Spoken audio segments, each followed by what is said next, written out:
Welcome to the Final Girls podcast. This is Anna, co-founder of the Final Girls Collective and your podcast host. If you're new to the show, every season we explore the intersections of horror film and feminism, looking at a particular trope in depth. And we're going to be spending the next few months talking about the most elegant of movie monsters, the vampire.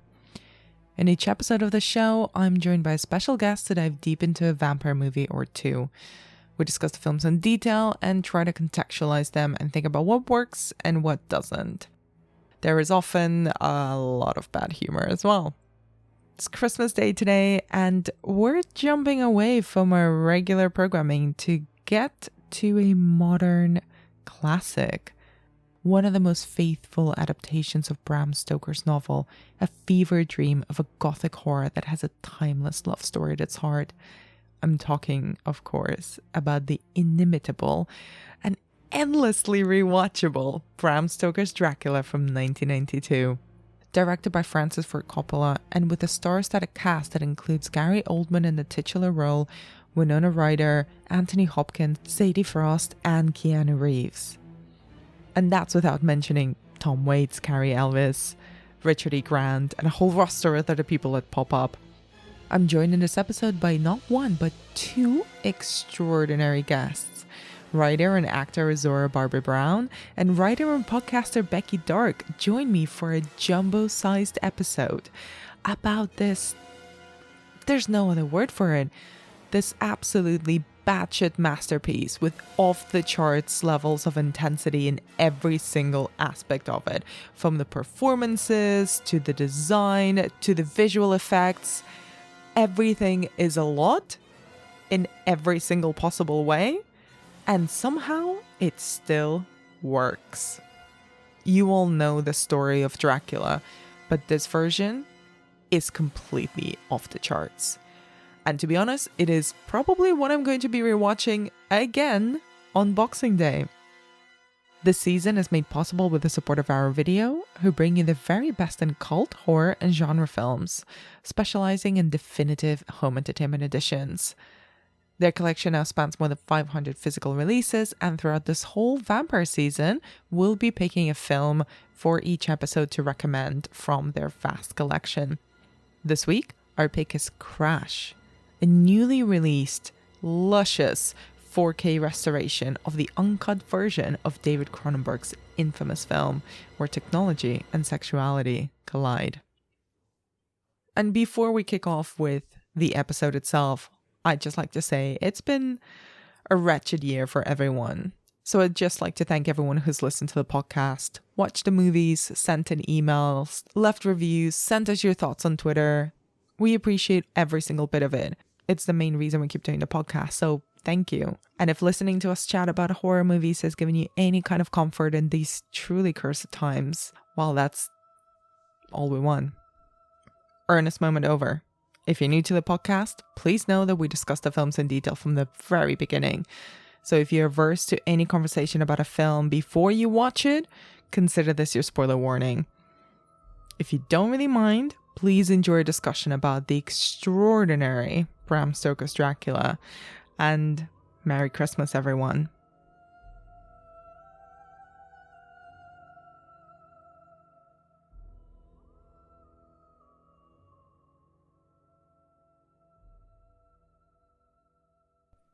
Welcome, Azora, Becky, to the first three-way podcast of the Final Girls podcast. Incredible. And very appropriate for this film, I'll say. Like, Dracula's three brides. There's the three of us. It's very on brand. I'm into it. Dracula's three brides. Yeah. This is so exciting. I didn't even realise that this was your first online threesome, Anna. I would have imagined you'd done it before. Well, not on this podcast. We did one, Becky. Oh, no, on Halloween. I thought you had already forgotten, because clearly it did not mean as much to you as it did to me. Look, babe, you know the state I was in at whatever time it was that we all hit go on Halloween night.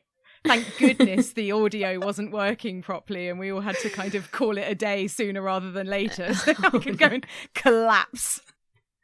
And to think that I only dressed up for Halloween for that 15-minute recording. Amazing. So let's kick it off, because this is probably, no joke, one of the episodes that I've been most excited about recording. And 100% the most requested one out of the whole season. Oh, great. Fantastic. So let's start off with a question that I always start this with.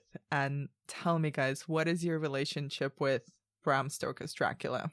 I've loved this film for years and years. I can't remember. I can't kind of bring it to mind the first time that I would have seen it. I don't think it was in the cinema, but it's been, you know, part of my kind of go-to Dracula stable for I mean, just donkey's years, and I've seen it untold times, and it just.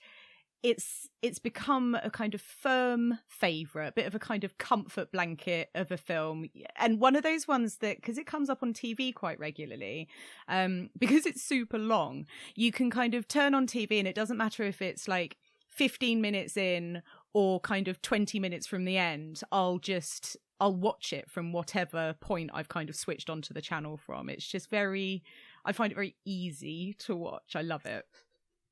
What about you, Zara?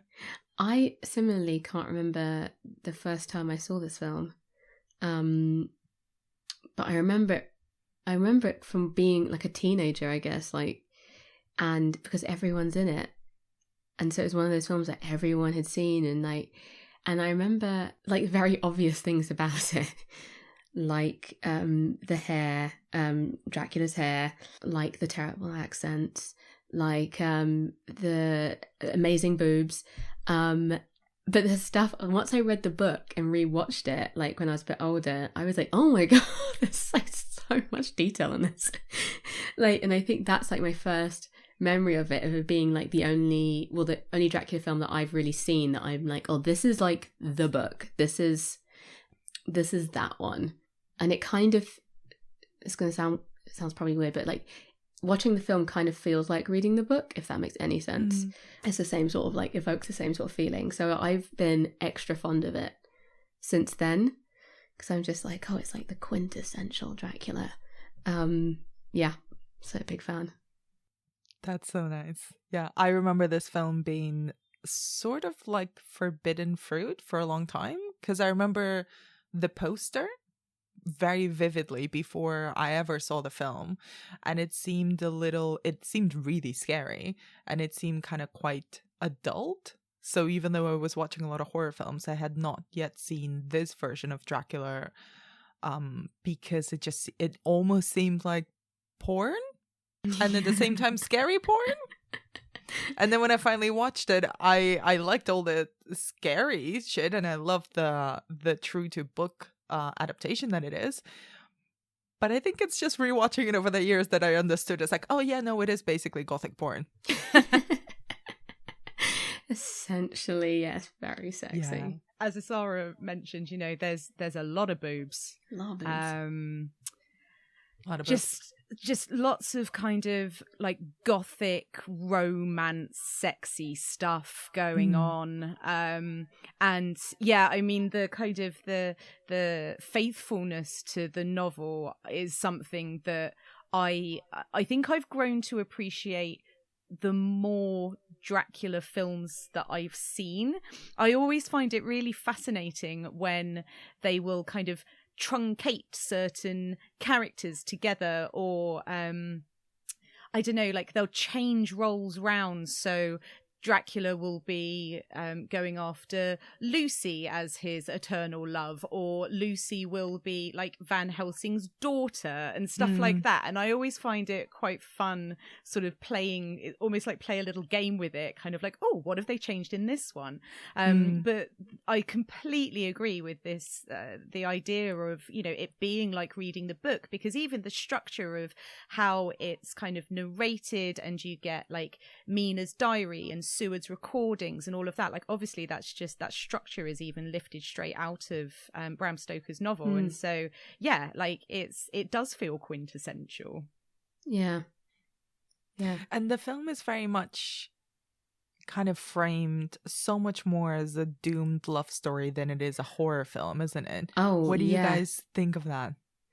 Well, because essentially Dracula is, the original story is that it is this love story. Basically, he's an incredibly dramatic man who was like very much in love, and his girlfriend died, so he was like, well, fuck everyone, and just decided to become like evil incarnate for a while. And then after a while he's just like, oh, actually I just kind of I love you a lot, and oh, isn't that sad? Like, essentially it's just a love story, just like in this, like, told in this way. But yeah, he's quite soft, really. He just loves Mina so much. But yeah, so it's I quite like that it's not really, because I think there are other horror films when they're about Dracula specifically that kind of go for the, isn't he the scary guy? And it's like he's just kind of sad, actually, mostly, more than anything. Yeah. So let's talk about Dracula himself in this film, because it's an unconventional Dracula choice. What do you guys make of Gary Oldman as the lead? Really is, truly is. I think he's great. I think Gary Oldman does a really amazing job, and there are so many kind of different versions of Dracula, like even just within this one film. Like when we first meet him, he's so extreme. Often in film adaptations, that first meeting with Dracula when he's kind of old and he hasn't had a lot of blood for ages, and so he's kind of he's sort of crumbling a bit, He's dehydrated. Yeah, exactly. You know, they make him up to be old or elderly or look a bit sickly and pale, but the version of that Dracula in this film is so extreme, with that kind of like sweetheart style hair, like that crazy do he has. Big fan. I just want to know at what point he's this like big hero, he's like this like knight, like wearing armor and stuff, then he becomes Dracula and he's like, you know what? Like, at what century, at what point was he like, I need a do, like, and I need a really fucking long cloak, because otherwise what's the point? Like, I just want to know when that choice was made. I want to know who did his hair, because I'm like, when did this style, when was this in fashion? what like week in what century were you like, this is my look, this is it, we peaked, this is it? Do you know how, like, rewatching this film after all of the experiences of this year and several lockdowns, it has been a completely different experience, because now I was looking at that dude, that super long nightgown, cape, loungewear that Dracula has, and I was like, well, initially years ago I thought exactly that. Now I was like, oh, I see what you did there. You were going for cozy. It's like, this is how I feel coziest in my castle. Or was it just that he like centuries. Got bored and he was like, I don't know if I can do something with it. Like, and that's just what ended up, and that's just how Jonathan Harker happened on him. I like to think that it's the brides that, like, they have like, right, yes. Drac, it's salon day. So come on, babes. Like, put your nails in the warm water, babes. We'll do your nails. And then, how do you want it this time? And he's like, well, I want it in the crazy sweetheart, like the double beehive, obviously. And they're like, are you sure you don't want to try something different this time, babes? And he's like, no. Obviously, my we've signature talked about this. look. I just want this, because I'm going to be flouncing around the castle in my enormous kimono that makes me look like a pool of blood. And, you know, we've talked about this. We know that the double beehive is the only do that matches. I love the idea of all of them like laying around, like just like playing with his hair, just putting like little braids in it and like being like, oh, I don't know, this looks good. I'm just very curious about it. What else is there to do? I would love to know the conversations like in production. When they were deciding on his costume, and was it like, did it just keep escalating? Or someone's like, well, maybe you just have like a big quiff, and it's like, well, maybe. And like, because it couldn't have been a fully, I can't imagine someone just drew this and was like, yeah, this is this Dracula. I feel like it must have been a meeting where like it escalated somehow, and they were like, fuck it, yeah, let's go for it, let's go nuts. He's just the very first time you see him as like Dracula in the movie, he's gonna look insane. It's gonna be great. I mean, I'm glad they did it. I'm really glad. I think the costumes are probably arguably one of the best things about this movie. Yeah. And part of it is because they just feel so weird. Like, they don't feel like anything that belongs in any period in history or any genre ever. Yeah. Yeah, so the costume designer is Aiko Ishioka. Yes. Who is behind, I found out today when I was doing a little bit of Googling, she's behind the iconic makeup brand Shiseido. Oh. I know. Look at that. But the costumes in it, it's like when you get, there's something about Japanese high fashion that is very sculptural, and you get that so much in the costumes in this film. Like that now iconic, like his red armor that looks like muscles. It looks like when you had like biology class at school, and you'd like they'd have the guy with no skin, you know. Or it looks like the other thing it always reminds me of is Robbie Williams in the Rock DJ video. Or Robbie Williams.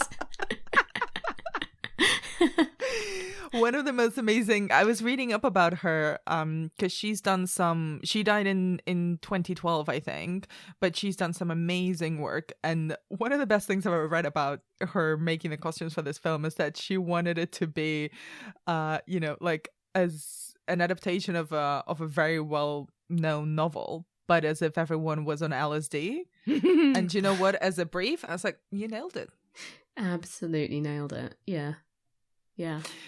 The costumes are incredible because especially the women's costumes, because they just, so Mina's are more traditional, right? So what the idea of what we'd have, I mean, it's still not probably anything you'd see, but more traditionally like structured. So something we recognize. Then Lucy's are wild. Lucy's dresses, I'm like, I don't know if this would have been appropriate in this society, but she just wears, and then there's a amazing scene where Lucy like has sex with Wolf Dracula. Yeah. And they're both in these like flowing chiffon, like massive, crazy dresses.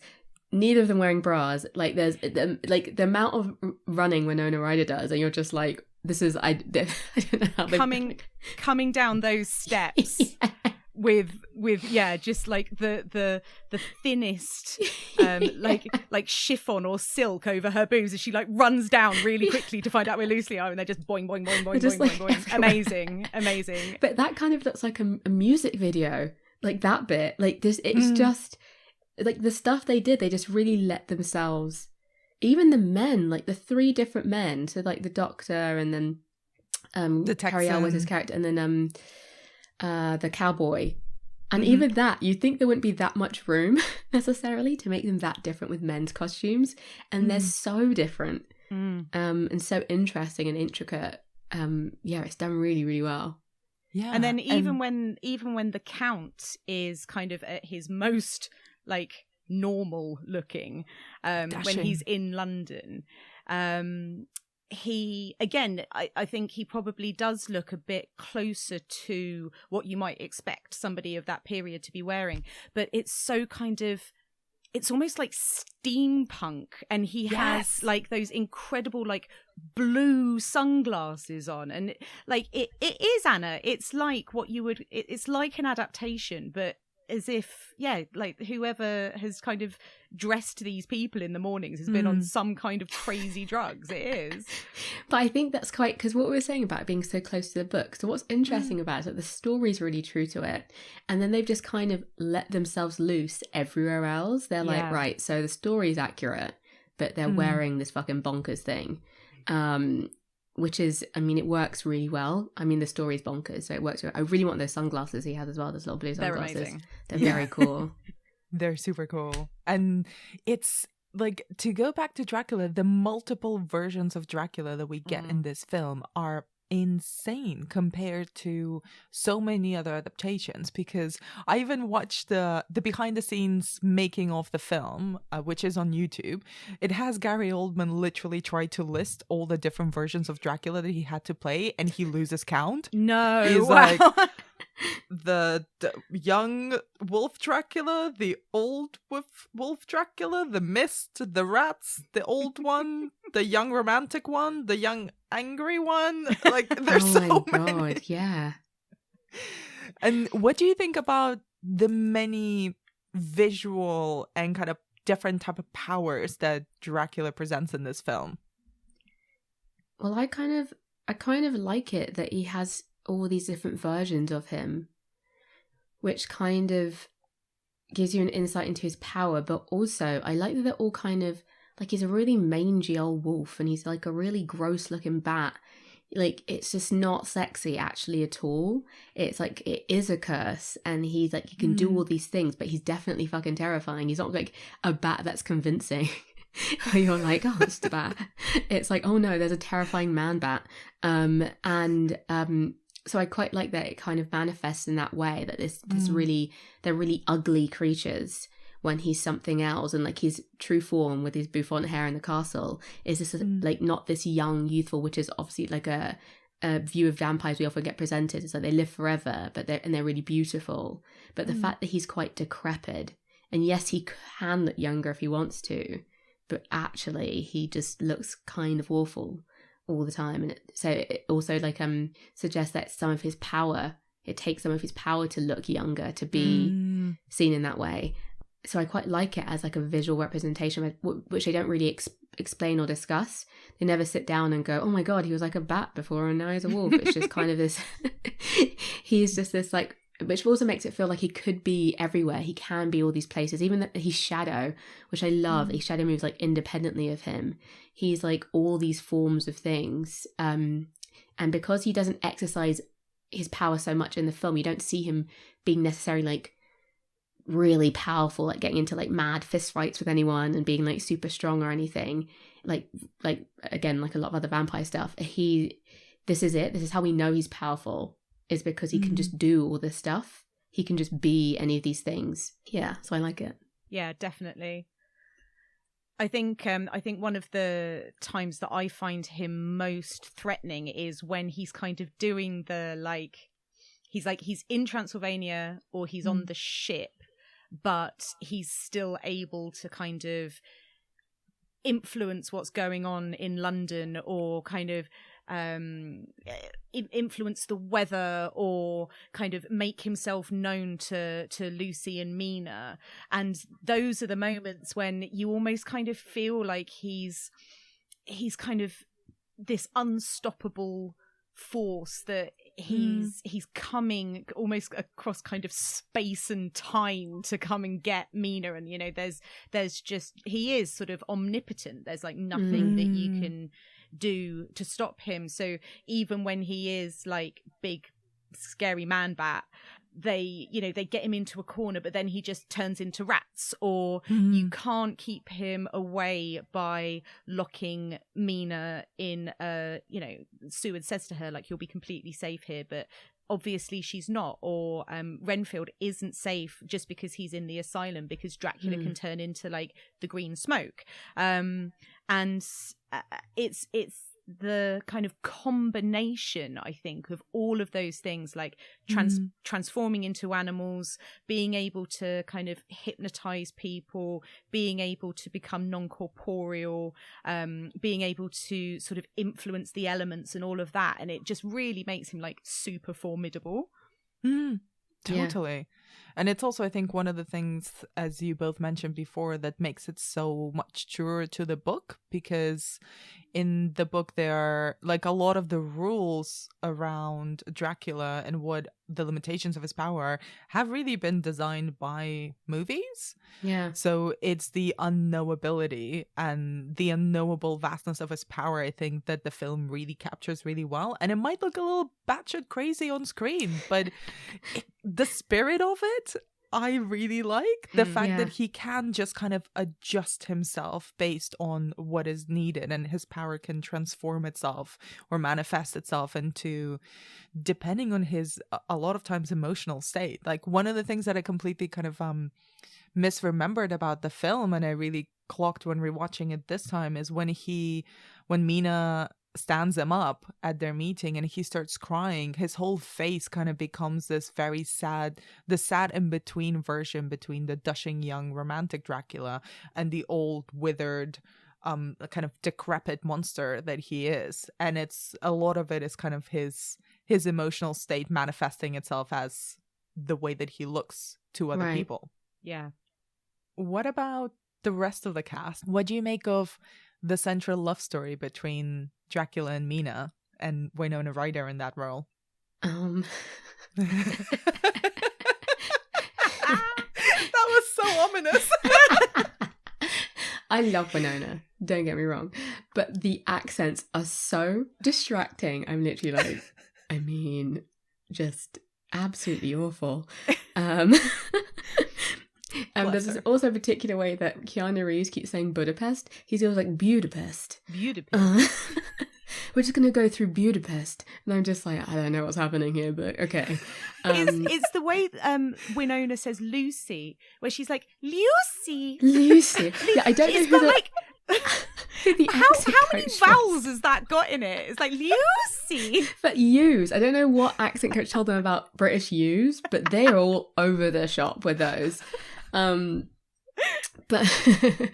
it kind of somehow works in this bonkers film. You're just like, okay. Yeah. I guess maybe this is how these particular British people sound. And I think, you know, what's quite funny is knowing Winona for her whole, at this age now that we know her and through her whole career, it's quite funny seeing her play like the innocent, like this like sweet innocent, like next to the incredibly not innocent Lucy. But it's quite funny how like at the time this film was being made that she was like the pinnacle of, which I guess you know she was, but like the pinnacle of like the wide-eyed like brunette who's just very sweet and like just wants to get married to the man she loves. And it's all the more tragic that Dracula like wants her because she was like so innocent before. Even though there's that scene where her and Lucy look at like book porn, like they look at the little like Arabian Nights. Yeah, and she's all like, "Oh no, I would never." But then she's literally like, "Ooh," and then go and kiss in the rain. It's yeah, like, she's like, okay. yeah, she's all turned on, right? And then she's like, "Let's go and make out." And it's like, I mean, this whole film could be read as like the like sexual awakening of Mina. Yeah, exactly. Totally. She only marries Jonathan once Lucy is dead. I mean, you know, she's just like, oh well, I guess that's not happening. Back to plan A. Like, for all Lucy's flirting, I guess it wasn't me in the end anyway. And even how passionate she gets once she's like drunk from Dracula and stuff. The way she's like this wild, like her hair's down and she's wild and she's like will do anything for him and she's really passionate and vocal and it's really interesting to see that change. And I actually think she did the scenes with her and Gary Oldman were like are some of my favorites. I think there's like really good chemistry between, especially the scene where he like finally gets to her. Yeah, that scene's really beautiful actually because he keeps trying to stop himself. And it's already too late. He's too late because he made it too late. But then he's like, oh no, I couldn't. And it's like, he did this though. But I think those scenes are really beautiful. And I actually think they had like really nice chemistry, which I wouldn't, if I hadn't seen this film and you told me like Gary Oldman and Winona Ryder are going to be like, I would be like, okay, like I wouldn't really see it. Like Keanu and Winona makes a lot more sense in our heads. But actually, I mean, I don't really care about them being a couple. No, it's funny, isn't it? Like, if I'm not watching the film and I think about it, my brain tries to tell me that it's Winona and Keanu who are like the iconic 1992 like romantic on-screen couple. But you're so right. Like the chemistry between Winona Ryder and Gary Oldman is amazing, and it works so well because you only get sort of, because it's such a dense film and there's so much going on, and you know, it is kind of like the book written in these like little kind of snapshots and sections. You don't get a huge amount of time spent with Mina and Dracula. But because their chemistry is so strong, then when it is the end and she's like drunk from him, and so she is completely focused on like saving him, even though he's like killed her best friend, and like almost killed her husband / fiance at the time. You believe it, like you do kind of understand like why she is suddenly so hell-bent on like going to his aid, and will sort of throw away, you know, this otherwise comfortable life that she could have had back in London, and it's the chemistry between them that when you get to that point you're like, I get it. Yeah, you believe her intoxication. And I think with other characters like Keanu, when he's at the castle, I don't really believe he's like mesmerized by this man and like by these brides, and like it just kind of seems a bit, the intoxication doesn't feel, and in the book it's really potent. Like he really can't leave, like Jonathan Harker really can't leave there, and he doesn't really understand what's happening. He knows that something bad's happening. I will say, on the way to the castle, like a gypsy woman gives him a crucifix, and I was like, listen, if you're in the middle of like I don't know where, in the dark, and there's been wolves and shit, and a gypsy gives you a crucifix and like warns you about where you're going, like fucking take the hint. Like I was like, I would have been gone. I'd have been like, oh my god, no, I will get another job, I don't know. Like this is bad omens. But I don't really get from him the intensity. So you don't get that from the beginning, the intensity of being around this man and being in this castle and actually being really just intoxifying. But you'd get that with Winona Ryder's performance, and like you see it steadily grow. Like the more time she spends with him, you see that she's actually just kind of at a loss when he's around, which is great. So I think she did a really good job. You're so right. And I think part of that, and one of the kind of the really interesting parts about kind of unspoken bits about the book, is kind of Jonathan's sort of attraction to Dracula as well. Yeah. And whether that's a romantic or a sexual attraction. And you don't really get that from Keanu at all. And in fact, kind of to echo both of you, the attraction between Jonathan and Mina isn't as strong because it doesn't feel as carnal as well. Whereas Dracula, especially throughout this whole, he's already kind of in love with his long lost fiance, and again, problematic that he's projecting that onto this other girl who has nothing to do with any of them. But their attraction to each other is kind of undeniable. And it kind of the chemistry that they both have is so both kind of cautious and then fully going into it. It's so explosive and so carnal. And the fact that Mina also quite literally lets her hair down, but also just completely throws out all social decorum out the window and literally is ripping her dress open. She will do whatever it takes to protect or to get back with Dracula. And that kind of scene in the bedroom between the both of them, where he appears and kind of is wrestling with whether to turn her into a vampire or not, all of it is just such delicious chemistry, and it makes it so much more impressive considering that they did not get along on set at all. Oh, no way. Yeah, I was reading up about it, and apparently they got along, and at some point something literally from one day to another apparently shifted, and they're really good friends now, Gary Oldman and Winona Ryder by all accounts. But apparently on set after a certain point they just like did not get along, and I'm not sure what part of the production or which parts of the film, but it's incredible. But I think sometimes that can help because there's still an intensity there. Like if you're just kind of, I don't know, like, I mean, like Dirty Dancing, Patrick Swayze and Jennifer Grey notoriously not liking each other at all. But I was like, but maybe that's just makes it like, I don't know, maybe there's still like energy there that we're seeing, and maybe that's what it is. Because when you're just like fine with everyone, it's like actually you have to dig a bit deeper. But if there's already energy, even if it's negative, it's like there, it's intensely there in every scene. So maybe it helps. What about the rest of the characters? I'm particularly interested. I mean, poor baby Keanu is just not pulling his weight.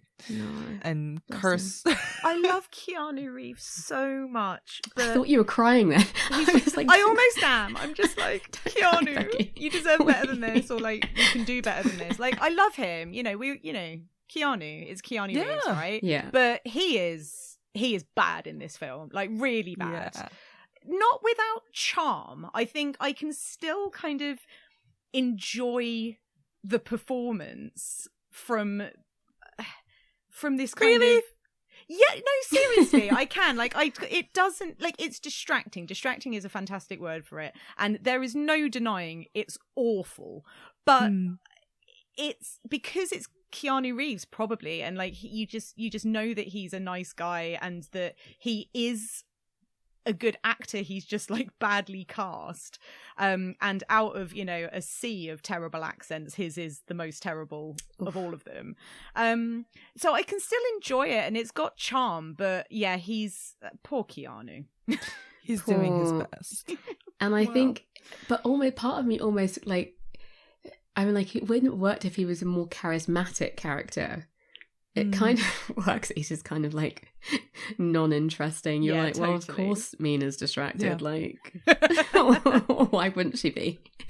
There's one moment when they're getting married, and he's all like, he's got his bad like greyed hair that looks like it's literally been like sprayed just on, like spray grey. So bad.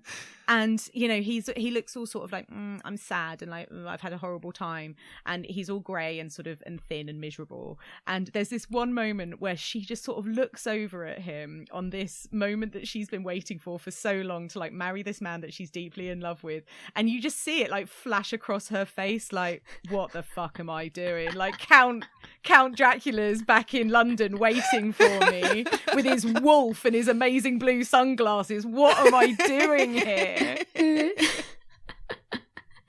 And it just feels like she kind of has to follow through at that point, right? She's just Exactly. like, he's like, come marry me in this like convent, and she's like, I guess. Okay. Also, Anthony Hopkins in this film, who just feels like old-timey Hannibal Lecter in this film. He's so bonkers. Like, I love him. I'm just like, this is like one of Hannibal Lecter's like ancestors, clearly. Because he's just so jolly about everything. Like, there's an amazing scene right after they cut off Lucy's head, and then it cuts to them cutting the roast beef, and like Jonathan and Mina are sitting there all like somber, and he's just like having a jolly old time, and he's just like, yeah, she's a vampire, got off her head, and it's just fucking dick. He's so manic. I love this performance. Yes. I love him. He has probably the best lines in the films just because of his delivery. He just like decided to be, he's like, this is a comedy. It's like, I just want to cut off her head and cut off her heart. What? What? It's so good. That's something weird?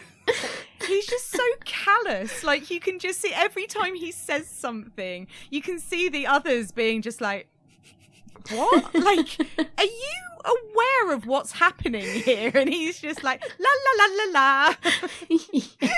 I don't know if this is true, but the way that I would like to think that this was filmed is that Anthony Hopkins and Francis Ford Coppola just had a chat by themselves, and they never warned any of the other actors. And so all of those reactions were just, is Tony okay? Because he's like in his own film. He's like, this is Van Helsing's film.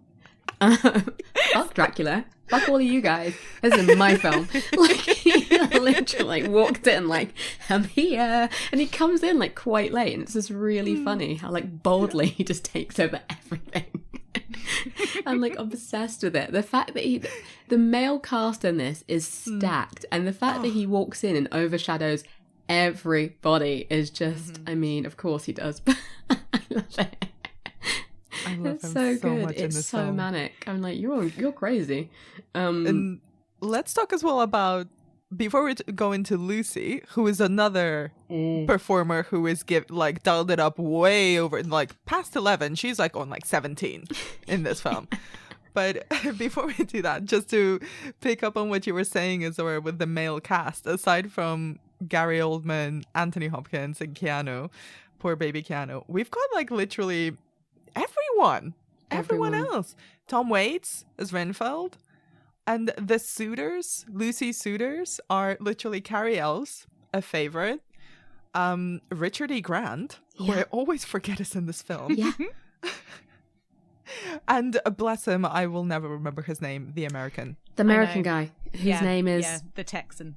The Texan. The Texan, the cowboy. I'm so sorry to that poor actor. I mean, it literally is not our fault that he was cast in a film with nothing but names. What do you make of those guys?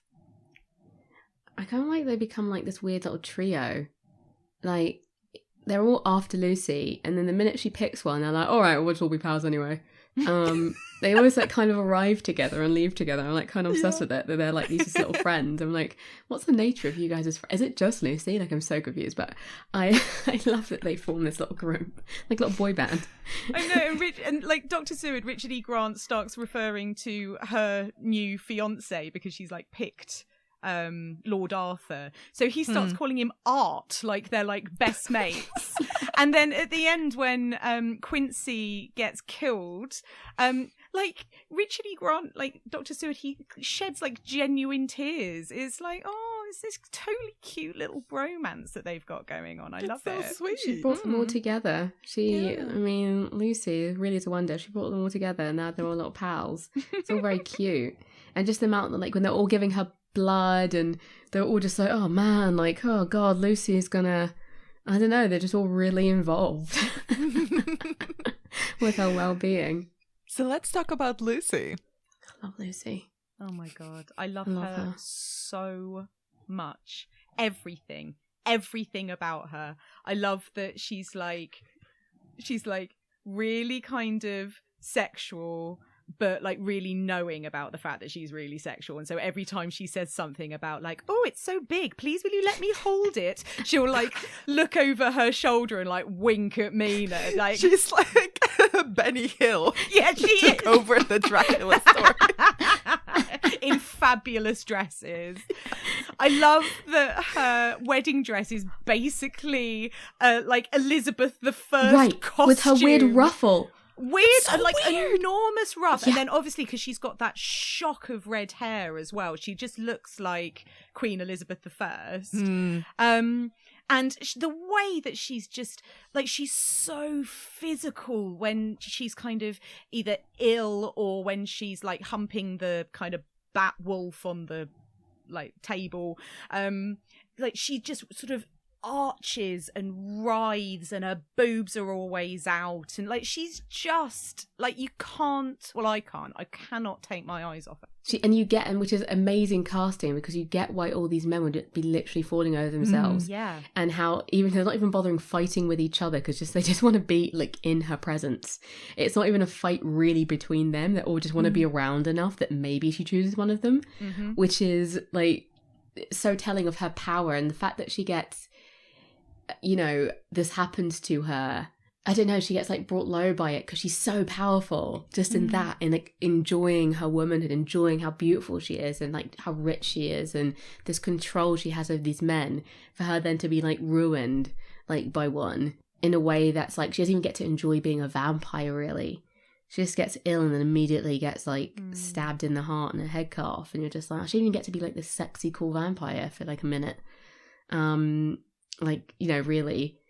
I love how absolutely aggressively horny she is towards everyone, and it's one of them, like, it's completely anachronistic obviously, but that's kind of the fun of it. Like when all of the suitors come and visit her, she literally puts them in a row.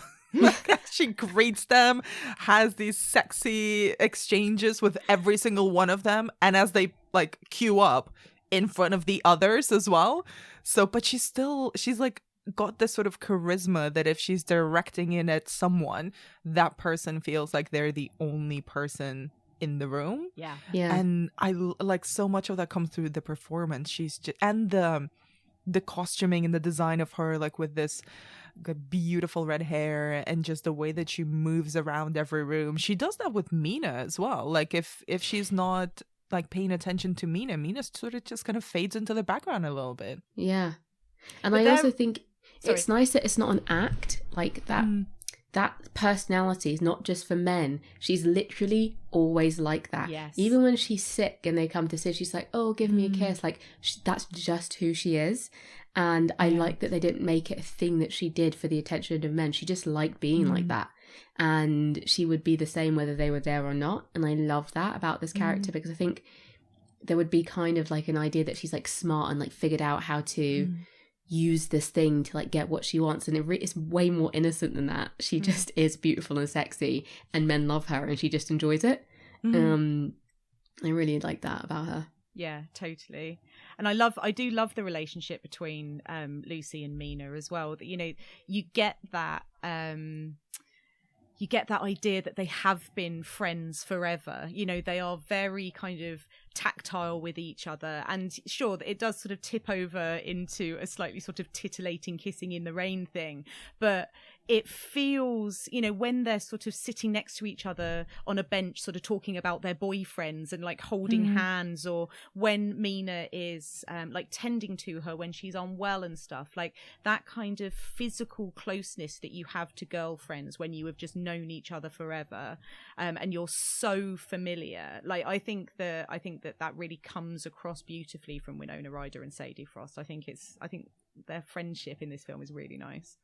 And I have to say as well, even though she doesn't get to be a vampire for that long, Undead Lucy is probably like one of the truly scary elements of this film. Like the design of her with that like chalky white makeup and the blood running down her face, and that her wedding dress, which is so creepy, creepy when she's been turned already, and that like sort of going back into her tomb after she's fed. Fuck, that genuinely scared me. Like I remember that from the trailer. They must have filmed that backwards, right? Because the way that she then sort of stops and like closes her mouth and closes her eyes, it's very sort of Lynchian. But the thing about the costume, because obviously they've put her in the wedding dress, but she's got this kind of cowl on, like a sort of, I don't know, like a hat, but it completely covers that beautiful red hair that is such a kind of symbol of like vibrance and life, and you know, she sort of shines through these piles of red curls. And then obviously when she's like Undead Lucy, you just don't see that at all. So you get that like the white hat, the very, very pale face, the white dress with that huge kind of collar on it. And then as soon as she has like red round her mouth, it's just like, that's all you can focus on. Yeah. Yeah, she literally looks like a doll in that part, doesn't she? She looks like she's made of china. Yeah. It's still so beautiful. And you do get, I guess, a glimpse of, because there's a bit where she says to like her fiance, like, give me a kiss, like the Lucy line, give me a kiss. And he wants to. And she's got the fangs. Give me a kiss. You get that, like that feeling of that power that she maybe would have had. Because imagine that she was just this like woman who was like, imagine Lucy out in the world, like just killing off men. I mean, she'd had a ball, a great time. I want to see that spin-off. Yeah. I feel really bad for her. Like, it's a real shame she didn't get to do that. But yeah, it's quite nice you see that little glimpse of it, but I just wish she got longer because she's such a great character. And I was like, it'd be amazing to see her as like proper vamp, like proper knowing what she can do and like flexing her powers and stuff. Yeah. Because even, I guess, when it comes to women who are vampires in this film anyway, it's we see Lucy for a minute and then it's the brides, obviously, who are just kind of just hanging out in that bedroom, like trying to have sex with strangers. Like that's literally it, like just waiting for like a man to come. And it's they don't really say anything, they don't and it's such like to echo what you were saying before, is, or like, Lucy is just very charismatic with everyone. Like, it's her personality, not just her body and her beauty, that attracts the attention of everyone. Because the brides of Dracula, like, even the way that their costumes are designed, like, they're these incredibly stunning women, but they're always presented like half naked. So it's just already like, we're just hot. Like, that's how they try to seduce Jonathan. They sort of, I mean, I gotta say, that scene is like mesmerizing, where they sort of appear from different parts of the bed, and it's all like satin glittery sheets. I was like, that is, what is that? Is that like a double king or what?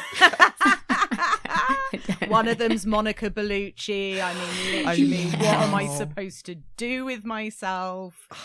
And like, when they're going at his nipples, it's there's a nipples lot first, then breasts, then face. There's one bit where, like, one of them, she has her fangs out already and there's blood already, and I was like, does she bite his dick? Like, there's one bit where I'm just like, I'm not entirely sure what's happened here. Like, I'm not entirely sure she's like gonna have a little chomp down there, or if like she's actually just like going down on him. No, I'm pretty sure she does bite his dick, because there's one she bit does, where right? he reacts very violently. He reacts in a way that I would imagine Keanu Reeves would react if somebody had just bitten his dick. Oh, is that why his hair goes white? Or was it just a very toothy blowjob from a vampire? We'll never know. But like, the director's, I want the director's cut where that scene is included. That's what I want.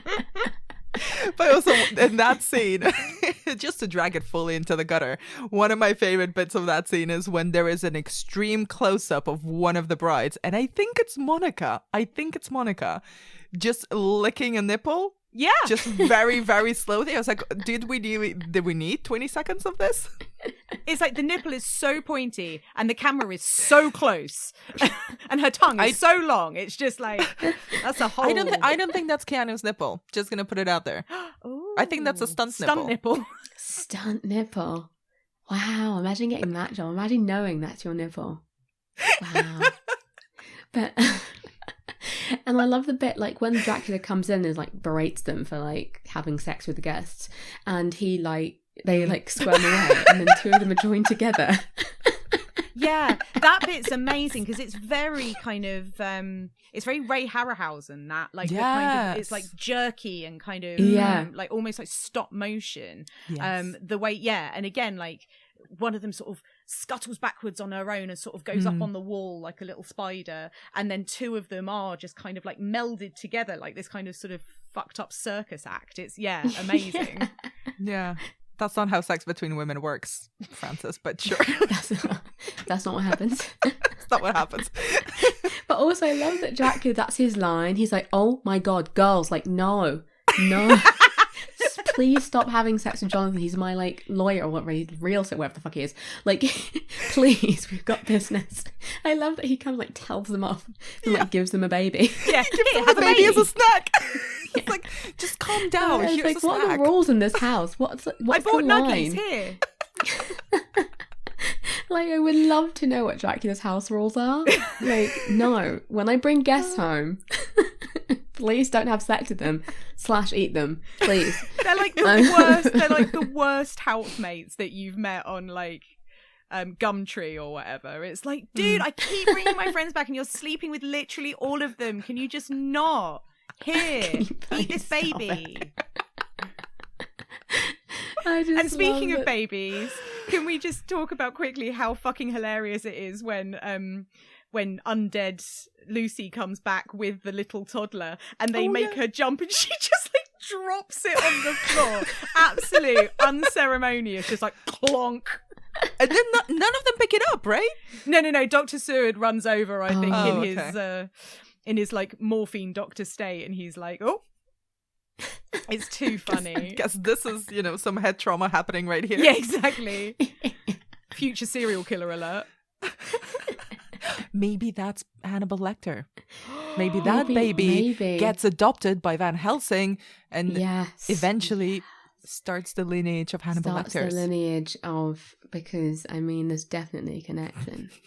100%. Please write that fanfic, please. But I Also love that no one ever talks about, like, I know he was like under like the bride's spell and stuff, but he comes back and he's like, it's awful time, it's fucking terrible over there in that castle, it's just weird and horrible. He's like, I also had sex with 3 other women, hope that's okay. like no one ever mentions it. I had multiple foursomes. Yeah, also might have eaten some human babies, but it's no big deal. Apart from that, we should 100% get married. Totally fine. Well, those bite marks also, on my dick. No, it's nothing. It's nothing. No, that was always there. You wouldn't know, Mina. You just don't know. Yeah, all penises have bite marks. Obviously, you wouldn't know that because you've never seen one. Totally normal. Is entirely normal. Completely fine. You've just never seen a penis before. He'd be so offended if he found out that Mina had like made out with Dracula. She's like, "How dare you? How dare you be unfaithful to me? I've had such a horrible time having sex with vampire Monica Bellucci."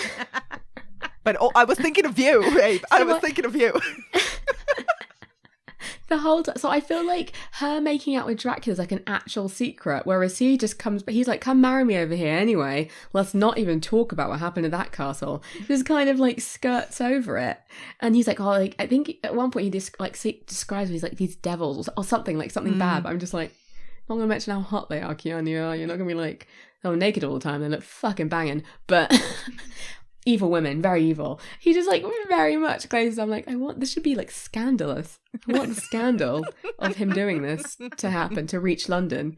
But apparently he's grey haired now. He suffered too much. So no one brought it up. Everyone just let him have that one. Yeah. Yeah. Let him have that. Before we move on, I just wanted to bring up another excellent delivery of a line by Sir Anthony Hopkins when he calls Lucy the devil's concubine.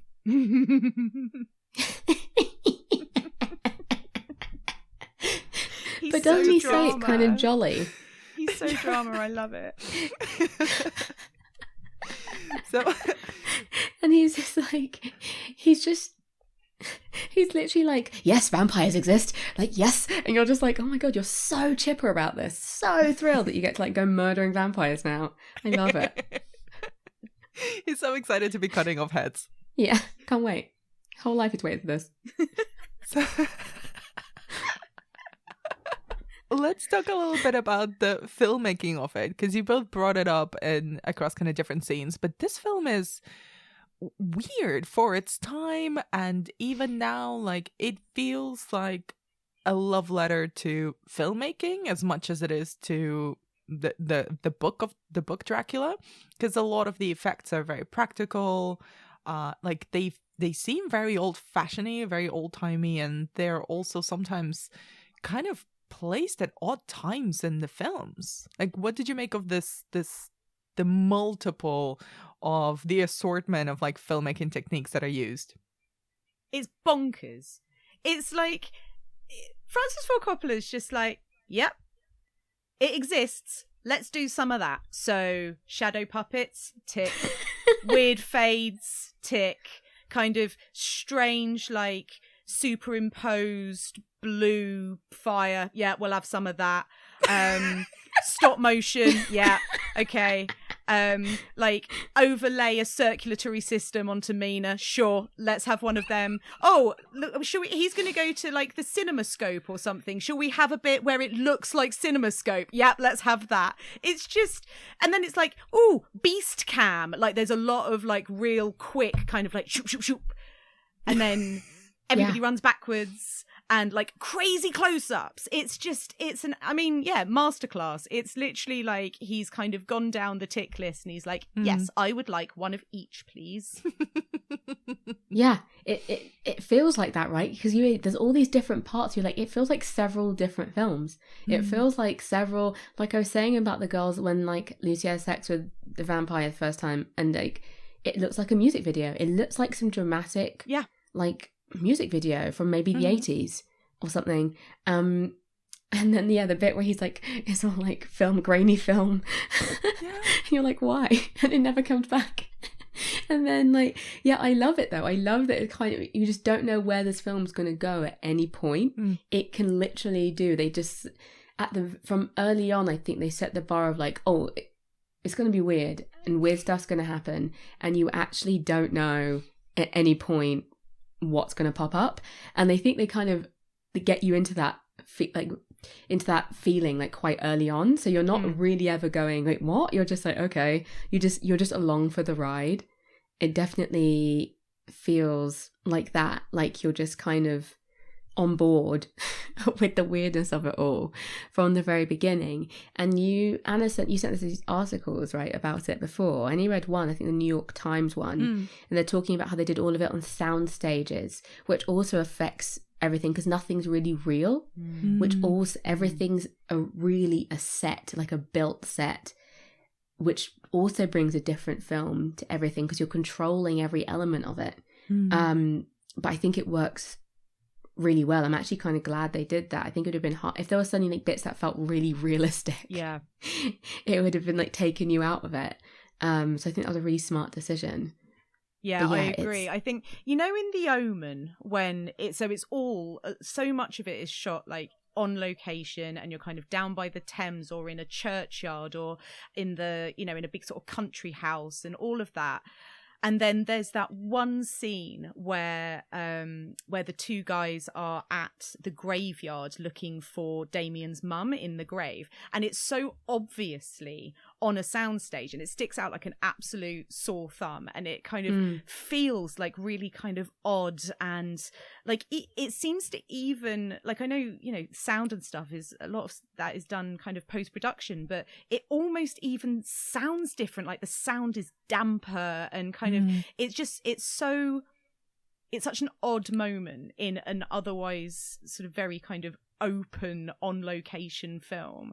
And I think if you'd mixed up parts of this film with kind of filming on location or being in like, filming on the moors or in the cities and stuff, and then having those much more kind of artificial feeling parts, I think you wouldn't have maybe been quite along for the ride so much. But it really does like create this world with that like artificial feeling that when you then have like beast cam or eyes in the sky or like blue fire, it's like, yeah, all right. Yeah. Makes sense. Yeah. And I think it's also that thing where someone's set somewhere like London, even London, then there'd be things you recognize. And now this is an odd comparison, but bear with me. It reminds me of the Muppet Christmas Carol, where it's like, it's London. We're not actually going to show you anything you recognize from London. It's like, we made a London for you, a little cute London. And that's what this feels like to me, like in the same. Jim Henson and Francis Ford Coppola in the same. But like, that's what it feels like. It's like, yeah, if you're going to do it, that comparison shouldn't work, but it does. It works. So I know, as soon as you said it, I was like, what? And then I was like, no, she's right. It's like that same feeling of like, it's London, but we're not gonna like really, we've told you it's fine. Like, and it's that kind of insulated, it feels like a world like almost in like a snow globe or something. Do you know what I mean? Like it's this insulated version of London, which I quite like about this. It has the same feeling. And in that article as well, I was the guy who was interviewing him was talking about how laid back Francis Ford Coppola, because it was like at the time when this film was about to come out and he'd had like bad reviews or whatever from films before, and he just was like really chill about it. And it was there's something nice about a filmmaker like that who's not precious, and I think that comes across in the film. I think you feel like he's having fun, but also you feel like he is a bit like, yeah, let's do that, let's try this, let's film it this way, let's make this like over the top, and yeah, let's go nuts with it. Like, considering he was trying to make something really close to the book, that he was still relaxed enough to not be like a stickler for like, I don't know, everything being this like one cohesive, like very straight down the line story, or I don't know, these characters being very like realistic in the sense of their reactions to things, or like they could like be over the top and it could be more dramatic and gothic and beautiful. I actually remember when I worked in a cinema in New York ages ago, in Paris, and we had the premiere of his film Youth Without Youth. there and he didn't watch it. He just stood downstairs in the concessions with his hands in his pocket, just like so I was like reading that article. He was like so chill. We were like we were all obviously like, hello Mr. Hobler, and he was just like, hey, and he was just like very like just the most like happy, relaxed man. And so like reading that interview like made me really happy, because I was like, oh, you can that comes across, and it just sounds like, yeah, he would love it to be a good film like that people like, but he had fun making it. That's really all that matters to him. I think this film is like one of the beginning probably of that later stage of Coppola's career that irks a lot of people, like Youth Without Youth, like Twixt, like films that are just batshit crazy, like films that make very little narrative sense, and they're not supposed to, really, I don't think. I don't know, maybe I just didn't get them, but like visually they're very much like trying things out and trying out techniques and doing things that feel right perhaps for the story or what he wanted to experiment with at the time. And a lot of it also comes through in this one, like very much anchored by an established story, a script that's not his, which I think really benefits his work when he's not necessarily the screenwriter. I don't think his biggest strength is as a screenwriter. But just being able to visually throw a lot of shit at the wall. And in that New York Times article that came out at the time, he had this like really wonderful way of talking about his actors as like the jewels of the production.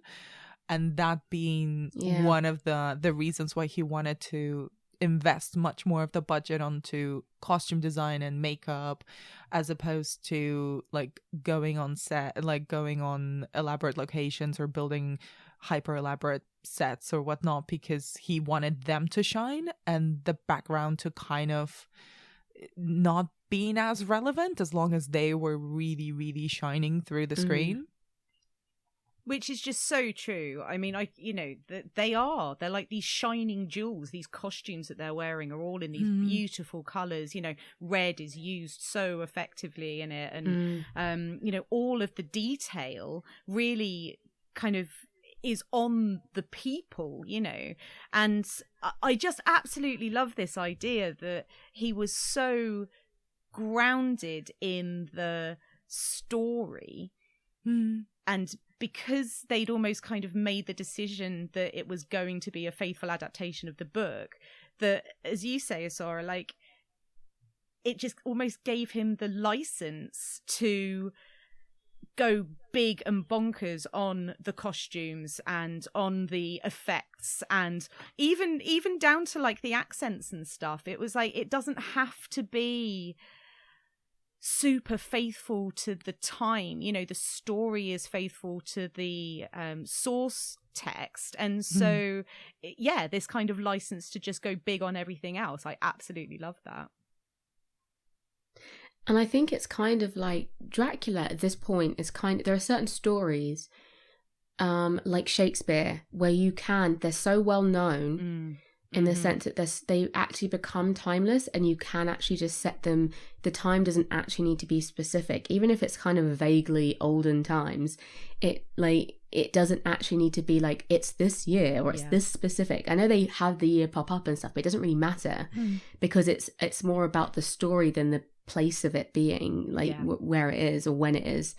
And so I think that's a tale that's kind of timeless, which serves it well, because he could just be like, it's not a new story. It's not something, yes, it might be some people's first interaction with it, but it's not a new story. It's a story that people are going to hear over and over and over again. So actually, to make it memorable, you need to do something different, and you need to be more interesting and find other ways to be creative with this story that is old. And he does that. And I think I've said on this podcast before how much I love practical effects. I love them.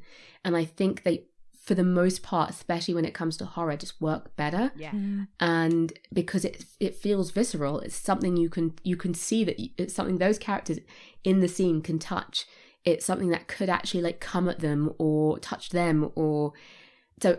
And I think it works really well. His son did the effects, right? Roman Coppola, yeah. Yeah. Even the overlay stuff, like when they do like the camera tricks where it's like picture of a picture, or I'm like, it works really well. They're not like, they're called like camera tricks or whatever, but it's like, they're not the things that people did because they had no other way of doing them. They're like really innovative, like ways people figured out how to do this thing when there wasn't CGI and whatever. So I'm like, it's actually really clever and amazing, and it's taken like people really thinking about it. It wasn't like a lazy answer to an issue. It was a well thought out one. And I kind of wish it would come back a bit more, because I'm just like, it's actually a really good like practice, I think, especially when it comes to horror, because like the blue flames and stuff is so, it makes it so weird than rather if it was just like some CGI fire. It's like, that looks like real fire and it's weird. I don't understand why it's this circle, why it's blue.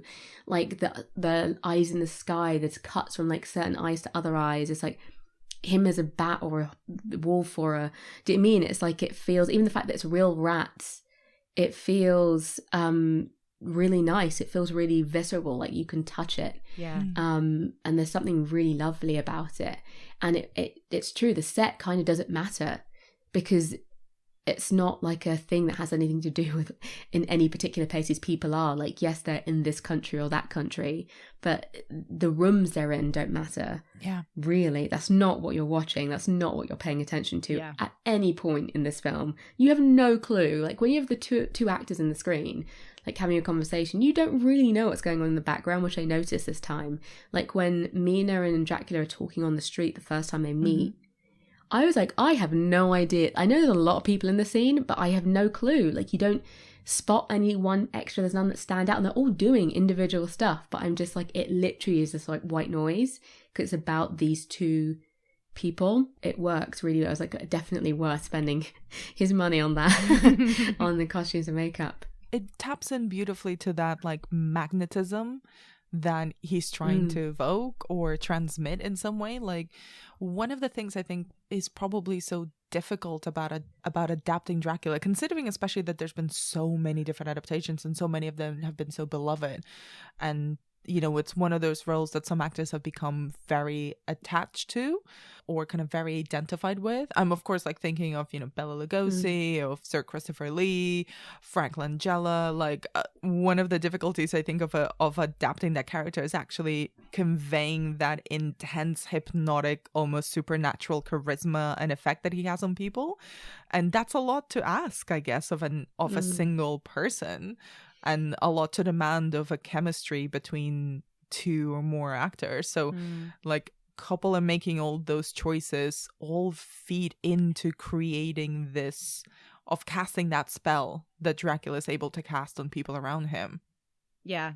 And I think with almost kind of marrying those 2 points, you know, with the practical makeup and with Gary Oldman's performance is all of these different iterations of Dracula that you get in this film. So whether it's Man-Bat or the kind of wolf, or when he's old in the castle with the great hair, through all of that, all of the heavy practical makeup, you can see the character, you can see the performance. And Gary Oldman is such an amazing actor that it doesn't matter that they've kind of caked him in all of these prosthetics, etc. You can still see the performance behind all that. And rather than like nowadays, you know, if you think about, say, in the MCU, all of that kind of the face effects would be done with like motion capture, but you know, you can see that is on his face, that beneath that is Dracula. And I think that then makes it so much more powerful when you see him in all of these different guises, because you can see that it is like his face transformed, and that just wouldn't work if they weren't using practical makeup. Another weird comparison, I'm so sorry, obviously my brain's already in Christmas, but it's like Jim Carrey as the Grinch. Yes, 100%. Right, because it wouldn't have worked any other way. It needed to be his face under all that makeup, because it needs to be a Jim Carrey performance. That's the only, like, that's why you cast him. And it's that same feeling of just like, yes, it's like, but you can tell there's like so much going on. Even in that moment, like towards the beginning, when Jonathan's with him and he's like having dinner. I think it's the first night Jonathan arrives in, and they're having dinner. And what does he say? Something. He laughs at something that Dracula says, like he kind of like snickers at it, and he grabs a sword, and without really seeing that much of his face, and even in this like decrepit old makeup, you see that flash of anger that, I mean, Keanu doesn't really react to it in a way that a person would. That this old scary looking man like grabs a sword and like is about to run you through with it. Keanu's just like, oh god. But you see it's there in Gary Oldman's performance. You see that flash, that sudden switch to anger, and then the switch back. Like he's so good at that, from being this like quite scary, angry man to being this incredibly tender. Like when he's around Mina, he's so tender. He's so vulnerable, and it felt seamless. It didn't feel like, oh, this couldn't be this guy. He couldn't be all these things. It felt so, even when he's talking to her on the street and he's so desperate for her to like talk to him, and you're just like, oh, he's like a nervous guy like talking to the girl he loves. And it's, I don't know, and then he can be these things. He can be this powerful thing. He can be just transform himself in an instant, but he's also a man really at the heart of it. He's a heartbroken man. And yeah, the follow through of it, and even the bit when he's old again and he's using his little box of dirt and they're trying to catch him before he gets back to the castle. It's like murder him once and for all. And he's like going like, Mina, like he's like, he can feel that she's there, like waiting for him. And even through all of that, you can feel that it's not the same as him being gleeful earlier on when he's like about to do something a bit like dodgy, like handing his bride a baby or something. It's different. It's like genuinely, he's like so happy that she's going to be there waiting for him. And even in those very last moments where she like saves his soul at the end, even like, I know they physically change him back to like his original self, but even in the moments before that, when he looks up at her and he like, he like thanks her or something, or I don't know, but like it's yeah, it's all there, like this wealth of feeling, and you really, and from her as well, you feel it between both of them. It's just magnetic. Yeah. Especially in that end moment, like when they're just staring at each other, and she has to go in with him, and Jonathan Harker does one thing right where he's like, oh, we have to leave them, but like it's so magnetic, and that's all just mostly like eye acting, like just staring at people, and like it's all very breathy, but in like somehow not annoying way.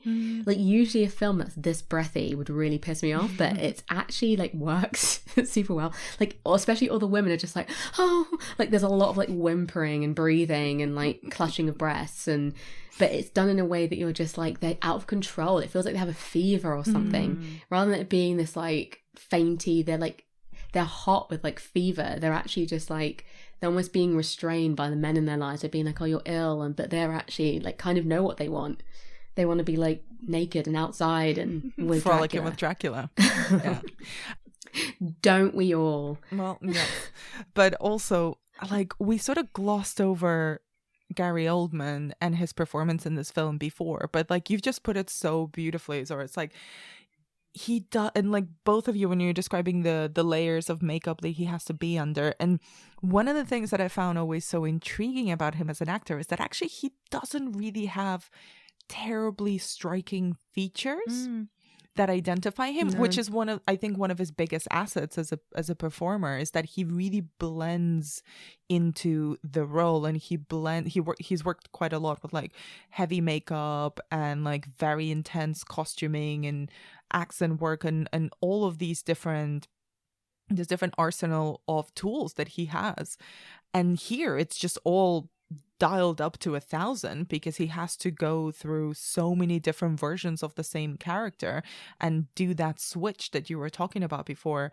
But it does look like him, but he's also not necessarily a romantic leading man, or at least he was never presented to us, at least not in kind of the more mainstream films that he'd done. Like he'd been a romantic lead in films like Sid and Nancy, you know, like that was his vibe, like being an undead soft boy who was just pining for his long lost love and like feeling everything to a pathological extreme and getting so upset and so horny all at the same time.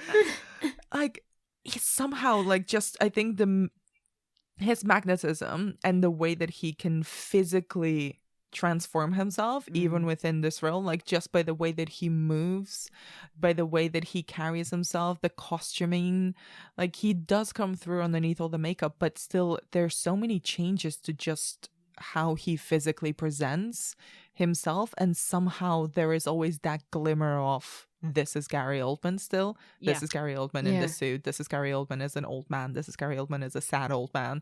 This is Gary Oldman as the Mist. I mean, I know he's not the Mist, but still, you know what I mean? It's got Gary Oldman vibes. That Mist has Gary Oldman vibes. That is like, that's ultimate Gary just Oldman being like, chameleon. Just like, yeah, and today could you imagine? I am... Just on set, just Coppola being like, so this is the Mist scene, Gary. So if you could just, I don't know, like... shuffle off your like corporal form and just become gas. Fantastic. And he would probably just do it. He'd be like, okay, great. Is that kind of talent that leads on to roles like, you know, Winston Churchill in The Darkest Hour. Like you need to be able to mist before you can embody this stuff later, you know. So but I also feel like with him, because he's really the character, he's truly a character actor. He is the role he is. He's playing at the time. Yeah. There's no like quintessential Gary Oldman role. No. There really isn't. It's all right. It's whoever he's memorable every time in the film he's in, but he is that character in that film. Yeah. You believe every beat of that character. And because in that cast, even though like there's a lot of really good actors in it, they're actors who we recognise and who are always a bit them. Winona Ryder's always Winona Ryder, Cary Elwes is always Cary Elwes, like Richard E. Grant. They're always, even Anthony Hopkins to a certain point is still very much Anthony Hopkins. And so he's really, I think his performance stands out so much because he's really a character actor. It's like, oh, this cast of actors and Dracula. Like, do you mean it feels like, he's really this thing? Yeah, but everyone else is kind of can be themselves and is themselves a little bit. Like in that article that Coppola always talked about he wanted to cast like a teen idol as Jonathan Harker, so that's why he cast Keanu. Yeah, because he wanted someone who I think obviously is attractive and who young women would see and be like, oh, to play against Gary Oldman's like, not conventionally good looking, not leading man looks, but still so charismatic, because that's why it works so well. If he was this drop dead gorgeous like striking man, then there'd be another layer of like, well, does it even matter who's Dracula? Is it like, I don't know, like it speaks also to his power that he can make the ordinary extraordinary. He doesn't need to look special, he is special. Yeah, I think it's also just very clever cast, because I think a lot of people think it's quite weird casting. I think it's very clever because I'm like, if he's just a beautiful vampire, then of course girls are going to fucking love him. Like if he's just very plain but there's something about him that's like a very different feeling. I actually was thinking about this. I was like, you know, it'd be good. Not that he's very normal looking, but like Cillian Murphy would also be an incredibly good vampire. I think it has to be kind of like odd. Yeah. Or I just don't really like when vampires are conventionally good looking. Yeah. I think they either have to be like alien beautiful or like plain, but just very charismatic. Yeah. And like Gary Oldman falls into the latter camp. And I think that's why it works, because all the other casts are just instantly recognizable, instantly them all the time. And he can just do whatever. He can be missed. So who can compete with that? I mean, truly no one. And like, even it's a testament as well to the intensity and the commitment, I think, of both him and Winona. And I think like you're right, Winona is sort of battling against her own image. And, you know, she was one of the most sought after popular actresses of her time at that time. Like she was a huge star. So this is very much playing against type, but also she's not often playing so intensely, not at this time in her career anyway. She's always like quite reserved, like very cool, yeah, very of the 90s.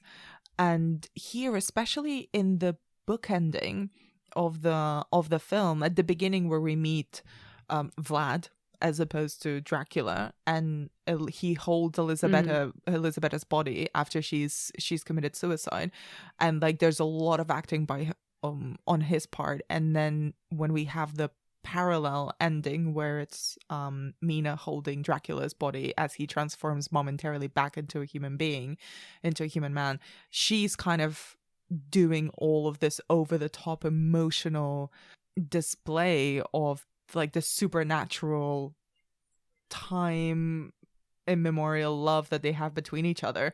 And like, again, this should be extremely corny. It should not work, and it should especially not work from an actress like her.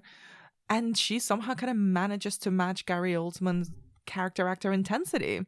And it doesn't, I mean, it is cheesy, but you kind of feel for them.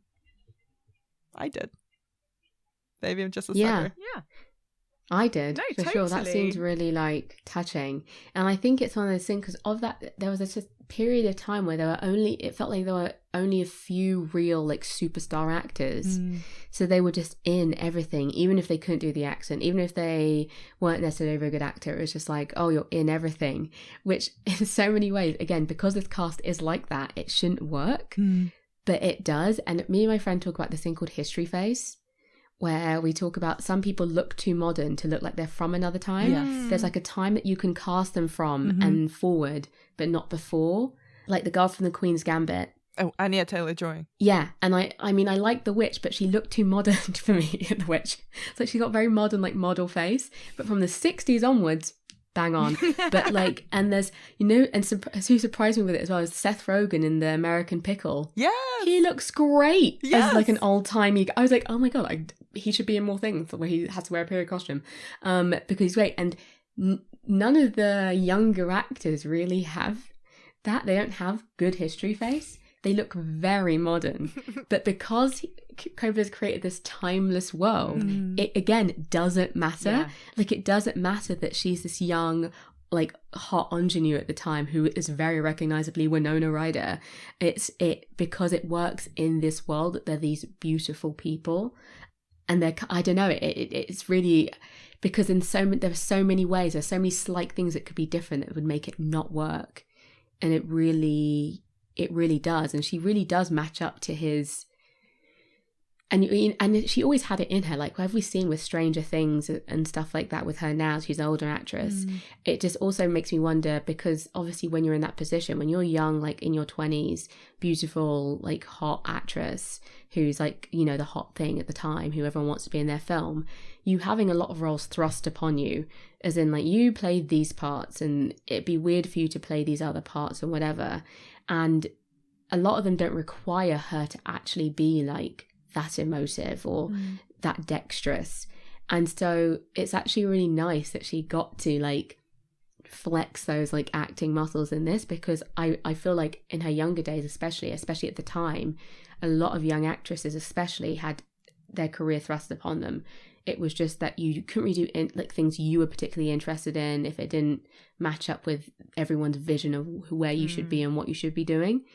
There's also an assumption that like someone like Winona Ryder wasn't necessarily a great actress, but it's like, that's not necessarily true. Same with Scarlett Johansson in ways that, like, until she did Under the Skin, it was like, is she a good actress? Who knows? She's playing the almost exact same part and everything. And I think the same thing was happening with Winona. So it was really nice, especially at the end, especially in that end section where she gets to be this like thrashing, like fevered, like in love, like manic woman. And I actually didn't look it up, but I wonder like what exactly the next things she did were that like right after that. I'm not actually sure, but it worked really well. And I think because Gary Oldman's performance is actually very pulled back, considering he's like Dracula. It's actually very held back. It's not like over the top, these costumes are over the top and stuff, but he's actually probably the most pulled back actor in all of it. He's the least hammy anyway. Like, it's all just very subtle and emotional. So it kind of needed that from her. It needed this like more panicked, I think, emotional, dramatic, like kind of energy coming from her, so that he could be like the calm in control guy. I was reading that Coppola really wanted this to feel like an erotic fever dream.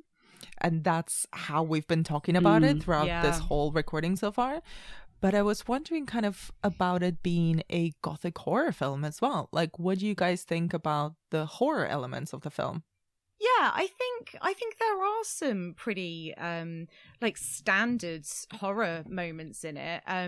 Whether it's from Lucy sort of spitting or like puking blood all over Van Helsing, or one when they walk in on Mina when she's kind of she's doing that thing that you do when you're a teenager where she's like snogging the air, you know, when you have like your hands behind you and like yeah, obviously, except the air is like Dracula and she's covered in blood.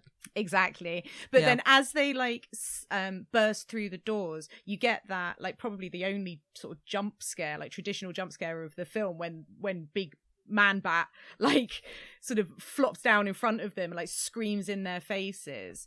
And yeah, kind of gothic wise, you know, it's for me, I think it's got a real gothic feel to it. It's big castles and flowing gowns and kind of dark corners and wilting flowers, and you know, it feels grand in that gothic way, and for me has enough kind of rats and blood and sort of passionate embraces that it all kind of it knits together quite nicely as a gothic horror. So as far as like the gothic horror element of it, I remember the first time I saw it really like unnerved me was the shadow stuff. Was that, and it's his shadow like moving into like a bit slower than him. And I think when Jonathan Harker's in the castle, his does as well, like moves a little bit independent of him. Or like that his shadow can like stay in a room as he's like left and stuff like that. That really, I thought was really clever because it's this thing that we all have. But the fact that he's like somehow like split in two as well. He's like, there's like another part of him that can be like separate from him and can be around and be, I don't know, like when his shadow's like in the room and stuff, like with Mina, I think. And it's just, yeah, those bits really, like, I remember the first time I saw it, they really freaked me out because I was like, oh, that's like actually a really scary thought. That this part is like the dark side of like Peter Pan. Like your shadow can be this actually like part of you that's like separate to you and has its own like agenda, and like there's a bit where it goes to strangle Jonathan Harker, right? And it's just like, and it's just this bit that happens in the background and neither, like no one, like he doesn't know, Jonathan doesn't notice. It's just this that it has its own intention. Or is it like his real? Is it an extension of his feeling? Is it like a? Do you mean it's so interesting? I think, and those bits are really unsettling, and I actually like. I know we've like joked about the bit with the bride, but like the bits, because initially it just starts like, yeah, they appear out of the bed and it's all sexy and it's all just like he's like writhing around in pleasure, and then it suddenly cuts to a part where you realize there's like blood. And there's a scene where like their body shapes, like their body dents are in the bed, but they're not there. So it, again, like we're talking about it being this fever dream, it is like this horrible, where it's this like juxtaposition of like pain and pleasure. Yeah.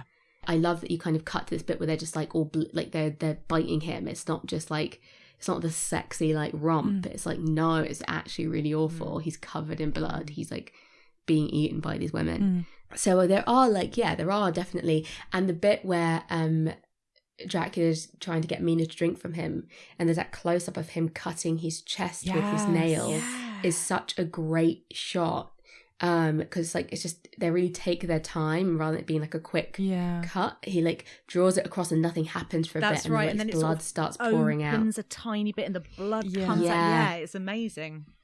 Yeah, and it's that like slowness as well, and those individual images, because as you were describing them, I was like thinking of the images and those scenes, and I remember so vividly being scared by the like particular images of this film.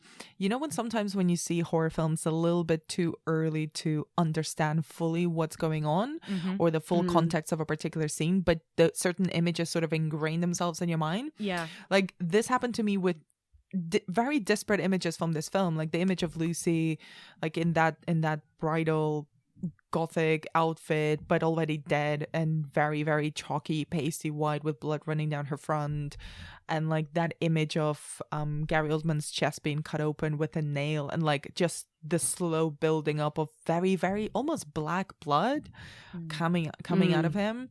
And like the shadows that you were talking about, the poster itself, which is like a gothic engraving of the two of them sort of holding each other. But it wasn't romantic. Like I remember very distinct images from this film as being quite terrifying as standalone images. Like the total thing is very over the top, very extra, very grand and romantic and feverish. But if we just take like individual images, some of them are probably some of the most terrifying visions of Dracula on screen because of the fact that they feel quite otherworldly. Definitely. Like I was never quite scared of Hammer Gothic horrors, maybe because I didn't see them early enough, but like those are not that scary because they always feel quite almost stagey, where this feels incredibly cinematic in that way that only something that's created for the screen using all the tools and the tricks that exist in a filmmaker's toolbox to create an image that sort of ingrains itself in the audience's head. Yeah. If any of that makes sense. It makes perfect sense. Yeah. And what you're saying about those specific images staying with you, the one that you mentioned earlier about when he gets stood up and he's crying onto the letter and his face kind of transforms and he's almost the bat, he's almost the wolf, he's part himself, and the tears are kind of black, I feel like, and like his face is all kind of creased and wet.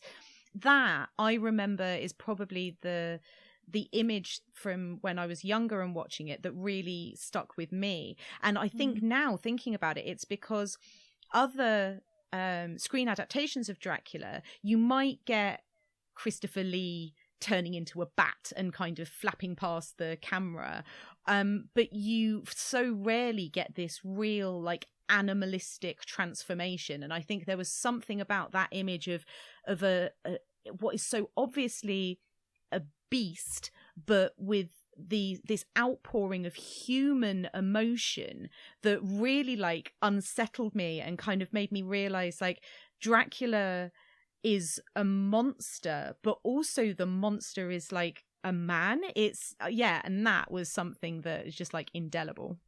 And I think it's like that also, he's inevitable. Like what we were talking about the fact that he can just be in their mind. Like before he even gets to London, he's like in their heads and he's like infiltrated anyway. And the men are actually just kind of, the other men who are meant to be protecting these women, they're pointless. I mean, they're doing their best, but you know what I mean? It's like you already know at this point in the film when they start realizing what's happening, it's like you can't really do anything. And I think it's his inevitability, he's the fact that he can get to them at any point, and all the things these men know to do to protect these women are not things that are helpful. They can't like have a regular fight with this guy. They can't just shoot him dead. It's all so it's that creeping feeling of he's going to get what he wants. Even that instinct to kind of lock them away and keep them safe, these women. Like, come with me, I'll take you to my quarters. They won't be able to get you here. But of course he can. You know, just hiding people away, hiding your women isn't going to work against this guy. Yeah. Right. And we already know that as the audience because we've seen how pervasive like his influence is. But then they're just like these men like scrambling to figure out a way to stop it. And these women are already so far involved. By the time they even get a clue, they're like, these women are like gone. And it's just like, and it's this presence that can just get in anyway. Like you can't stop it. You actually can't do anything. And I think with modern vampires, there's this idea of like, oh, they can't come unless they're invited. There's all these like restrictions on, because there has to be. They kind of make it like they make them a little more fallible, a little more. But in this, he's not. There's none of that. He can travel by day. He can be out in the daytime. He can get in somehow without necessarily being like overtly invited in a way that's like, so there's these rules that we come to know don't really apply here. And I think there's something quite unsettling. If we had the idea of like this thing that could like get into your brain and then get into your room and not only like kill you if it wanted to, but make you want him to, make you want you to want like to kill you, to like drink your blood, like that's, I mean, it's like a whole brain and body takeover. And I've always loved, we were just talking about that Mina in the room, like, you know, air kissing, smooching herself. But like, yeah, I always love the idea, like the fact that the romance or like sex in some ways always been tied in with vampirism, because it's initially it looks like an embrace. Like if you were to happen upon a vampire biting the neck like of a woman, it looks like a woman like maybe her neck's being, until you pull away do you realize that something horrifying is happening. And I kind of love that it's like tied in with that, and that they really go all the way with that in this film, where it's all every interaction that a woman has with a vampire like Lucy or Mina is quite sexualized. It's quite like, you know, and I guess even Jonathan with the brides, like it's all very sexualized, even though this very violent thing is happening. And in the same way I was talking about that shot where you pull away and realize they're covered in blood, it's that thing of like, oh, actually this is not sexy, this is actually really terrifying, and this person doesn't even know, they're not even fighting it off, they want it, like they've got like such is the power that you want it, you're like there for it, you're just letting yourself like be taken. Yeah, I think it's like that's quite a creepy idea as well. There's something really powerful as well, and in something you mentioned earlier about Dracula is really targeting the female characters in this, and the men are quite helpless. And I think I was just thinking about it as you were talking about the fact that we've been laughing a lot about how hapless and kind of matey they become, and they become this little Hanson-esque like boy band led by Anthony Hopkins, Van Helsing, who's very chipper about cutting people's heads off, and how funny it is. But actually the real drama is that actually they're always too late, because none of them understand the power that Dracula has over these women, or what exactly about him appeals to them. So they've already lost before they even begin the fight. Yeah, they stand no chance because he's already won, and won in a combat, in a war that they didn't even know what's happening, because it was kind of happening right in front of them, but behind their backs, because they were never paying any attention to what these women actually wanted.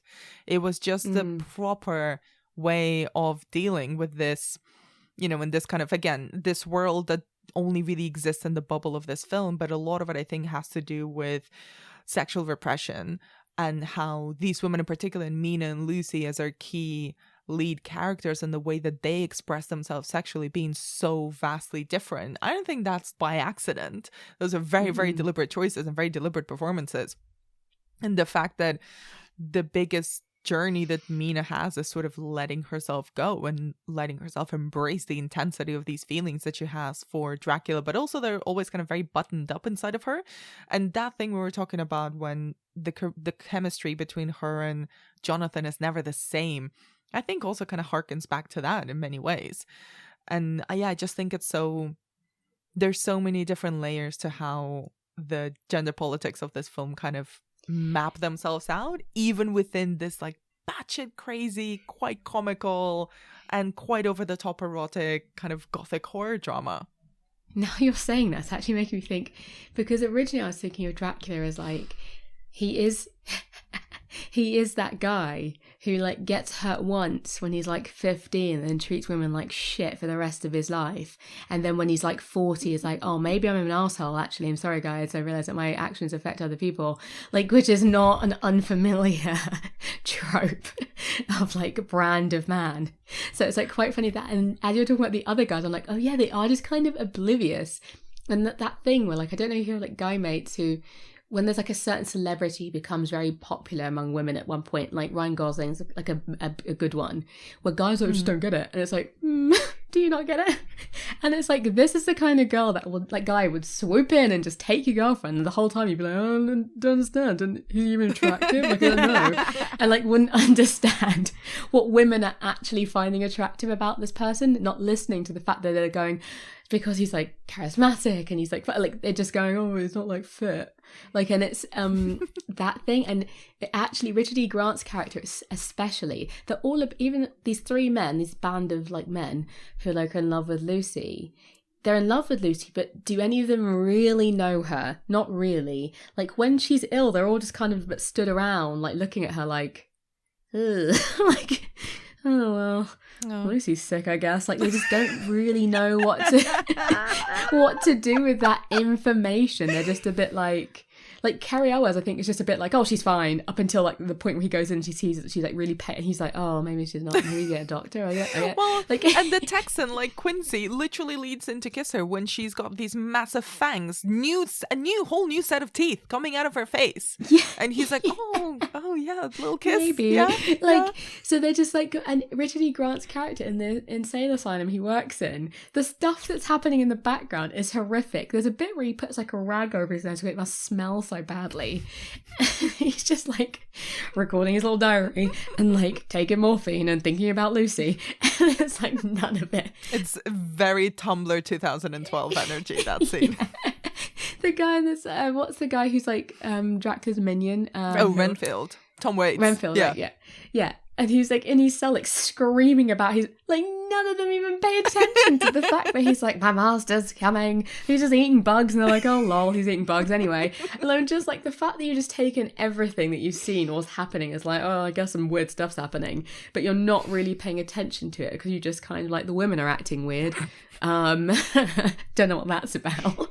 Hopefully they snap out of it. And it's also indicative of that, like, these guys who are just very basic guys, like kind of like himbo-ish guys who are just kind of like, just, I don't know, like do their jobs and then one like have a wife, and they're just a bit like everything else is just white noise, and they're like, wait, what's happening now? Like Van Helsing turns up and they're just like, oh really? Like, and it takes them until the end when they go on that big trip. That's the only time it feels like they've really truly got what's going on.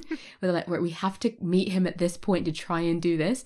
That feels like truly the only time they're like all in sync and all on the same page and like, right, by any means necessary, we have to like end this because he's a vampire and the women are under his spell. Yes. And even part of me wonders if their like drive is less about there being a vampire around and more about the fact that he's taking their women specifically. Because I'm like, if he was just like a vampire and he was killing off like, you knew about it, but he was killing, I don't know you'd be that committed. It feels like he's taking our women. Like, it's definitely that like very much like reaction to it. They are just like, I kind of love that the women are way more complex characters. That feels like, anyway, they're way more interesting than the men are, barring Van Helsing and Dracula, like, because obviously they're both very interesting. But there's these three like massive actors and their characters are just not very interesting. Three massive actors and Quincy. Poor Quincy. we should look up his name. I feel so bad for him. Oh, Quincy, what is your name? Billy Campbell. Billy Hello. Campbell. Hi, Billy. And obviously the incredibly famous Billy Campbell. Yes. The very famous, very well-respected actor Billy Campbell. Again, Billy Campbell. He could have even had a more memorable name, but no. So I think it's just like, and I feel like it feels like it was done on purpose. I have faith that it was done on purpose. These women, even though they are the victims, are way more interesting. Like, have more complex inner lives, have like secrets and desires, and the men are just very straightforward. They're like woman and like violence, and that's essentially it. To wrap up this glorious three-way discussion about this film, I was wondering, how do you think this film has permeated pop culture? Because it's probably one of the better known or most imitated adaptations of Dracula.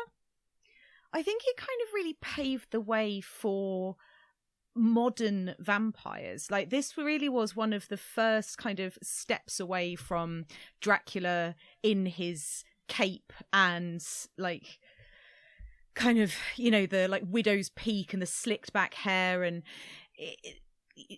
Gary Oldman's Dracula, and all of his different iterations, but I think especially kind of that like steampunk count, drinking absinthe and sort of being a lad about town. I think he really kind of did pave the way for, you know, vampires to be more than just a kind of monster in a castle or a kind of like creepy guy at the window. Like this film sort of built a bit more complexity and a bit more depth to kind of what vampires can be.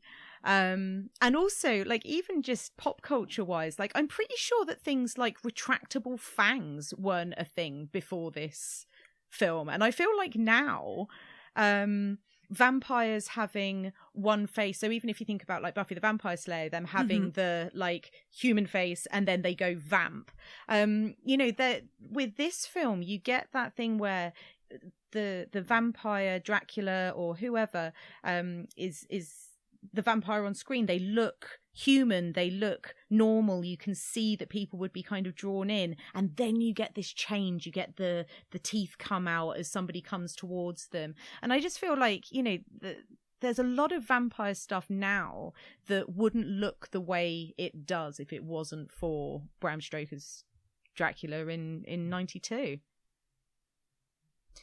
Yeah, I agree. And I think also because it's so close to the book, it really, because there obviously have been vampire films before this, like quite a lot, like vampire films made before this, but this brought it back to really the idea of it being essentially a love story, that he's actually like, he's tortured. He's not some like, you know, beastie having a great time just running around being a vampire. This like, idea of it being a curse, tortured, like you said earlier. Like... Yeah, right.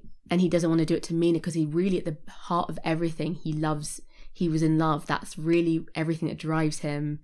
So I'm glad it's kind of come back to that, because then there are newer vampires where it comes back to this idea of like, actually it's like quite torturous being this way, and it's actually like, and it's forever, and isn't that awful? Rather than it being this like, great, I get to live in all the different times and like be sexy and whatever. It's like, no, it's awful. And I'm kind of glad they brought it back to this actually really tragic story that it is. And as far as pop culture goes, I mean, I think there's like, it's iconic. Some of the imagery from that film is, if you see someone like anything in a cartoon, there's like any parody with any kind of hairstyle like that, you know exactly where it's Mr. from. Burns. Like, I can't stop thinking about Mr. Burns. Yep. Simpsons. Yep. Mr. Burns. Like, it's come from even like his armor, like we're talking about, as it popped up in other things. It's literally informed so many. I'm pretty sure there are sunglasses that look that way because of this film. Like because it's so cool. But it's really, it permeated a lot of culture, and I think there's imagery so striking in it that you could put it anywhere and people will go, oh, that's a reference to this. There's such specificity. I don't know if I said that right, but whatever, you know what I mean, in some, especially the costumes and stuff like we were saying, that you could put them anywhere and you would know what they were, you would know where they were from. So it's like a massive achievement on that front. That's like where everyone's mind goes to. The fact that everyone always says the title, even Bram Stoker's Dracula, like no one really shortens it. No one, it's Bram Stoker's Dracula. Like that's I mean, yeah, everyone knows exactly what you're talking about. Because if you think about it, like all of the Draculas that you've covered already on your series, Anna, it's like, you know, oh, well, this one's Dracula. Cool. Which one? Oh, well, it's the Frank Langella one. Or this one's Dracula. Which one? Oh, well, it's the 1932 version. You know, with this, it's like, it's Bram Stoker's Dracula. There is no getting away from that. There's no mixing it up with anything else. This is, again, coming back to this word, it's like, it's quintessential, right? Yeah, it's such a choice as well, because like you're absolutely right, Becky, like everyone, when we talk about the different Draculas, you talk about the actor who embodies them, Bela Lugosi, Christopher Lee, Frank Langella, whoever. You don't, sometimes people will mention Gary Oldman, but they remember the author, and it's such a specific choice as well, I think. And you know, we don't have time in this series to talk about one of my favorite periods, which is like the attempted Gothic revival of the 90s. That's for a whole nother thing. But it's this, reminding people that no, this is the story of the book. This is the story by Bram Stoker. And this is like the quintessential, like, ultimate Dracula. And it comes down to what we were saying before about the lack of Coppola's ego, in the sense that in that interview in the Times, he's like, why not Coppola's Dracula? And he's like, I don't know, I just don't think that. It's like, it makes way more sense to call it Bram Stoker's, and it's way more memorable, because if it was just Coppola, it would just be like, oh, the director, it's just his Dracula. But like, it's so clever, and he just didn't feel the need to like slap his name on. He's like, well, no, it's this person's story that I'm telling. And it's just very clever. Guys, thank you so much. This was this was better than I could have ever imagined it to be. I've had such a lovely time. Me too. Don't cry, Becky. Like, I feel like I've traveled through oceans of time. I literally watched it. I have crossed oceans of time for you ladies to record this podcast. I watched it yesterday, and now I want to watch it Me again. too. Like, because I just want to do an audio commentary, the three of us, just scene by scene. Oh my god, yes! This is a plan. This is happening for a future time. This is now on the record. I'm gonna leave this in so we can be held accountable. Yes, please. Guys, thank you so much, and for your incredible insight and for your time. And where can people find more of your work online? You can find me on Twitter at Izara_BB. I post everything that I'm doing, or on Instagram at Azarasaurus, or on the Final Girls website under the Bloody Women heading. Yeah, on Twitter, I'm at Bunny Dark. Same on Instagram. There's a Linktree link on both of my like little bios on those social media sites that you can follow to see any of my writing. Yeah, I'm all over the gaff. You're both everywhere. Amazing. Thank you so much. Thanks, Anna. Thank you. Thank you, And Becky. that's it for this episode of the Final Girls podcast. You can find us on Apple Podcasts, Spotify, or wherever you get your shows. If you can, please do take the time to leave us a review on podcast. And you can find out more about what we do on thefinalgirls.co.uk and follow us on Twitter, Instagram, and Facebook at thefinalgirls.uk. You can also follow Izora on Twitter at Izora_BB and Becky at Bunny Dark. I'm on Twitter at Anna B. Demented. Thank you for listening, and next week we'll be back with our first episode of 2021.